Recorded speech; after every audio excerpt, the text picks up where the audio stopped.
Ahojte kuchtíci, dneska si urobíme super jedlo, také pre chlapov, lacné a vynikajúce. A budú to pečienky kuracie. Takže poďte sa pozrieť, jak ich robím ja. Určite vám budú chutiť. Nakrájame si cibulu na drobno.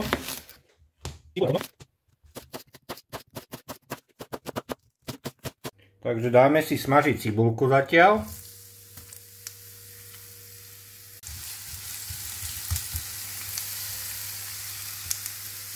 Keď sme si pečienku pekne umyli, takto pripravili, môžeme si ju dať na panvičku. Ak máme takto cibulku trošku do hneda urobenú, pridáme tam tie pečienky.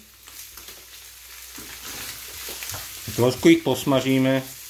A ak sa nám pekne takto zatiahne tá pečienka, môžeme si pridávať ingrediencie.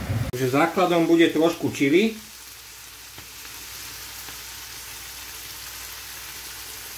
Kto nemá rád pálivé, nemusí. Potom si dáme čierne korenie, mleté. Potom si dáme sojovú omáčku.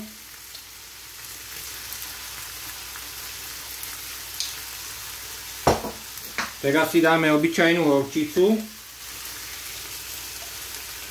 Jednu čajovú lyžicu horčice. Jednu čajovú lyžičku krémskej horčice. Pekne si to zamiešame.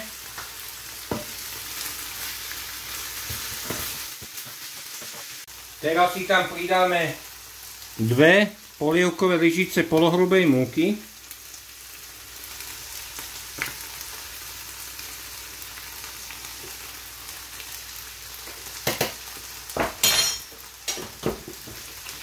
Pekne si to pomiešame.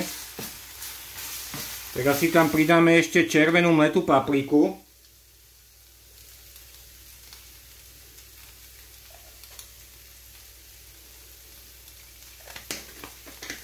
A zalejeme si to potom vodou, vriacou. Pekne si to takto rozmiešame.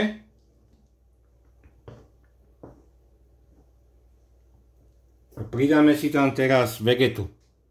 Ak kto nelúbi vegetu, môže si dať sol. Ja zhruba takto, polievková lyžica, hej, asi tak do 3/4.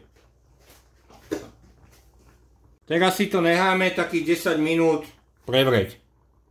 Dobre, takže po nejakých 8-10 minútach si môžeme pridať majoránku. Asi takto dáme. Premiešame.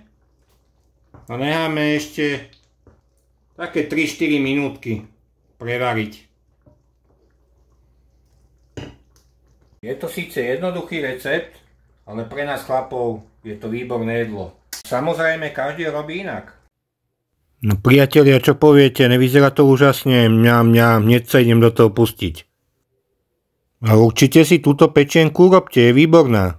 No kuchtíci, prajem vám dobrú chuť, lacné, chutné jedlo. Takže tak, čaute.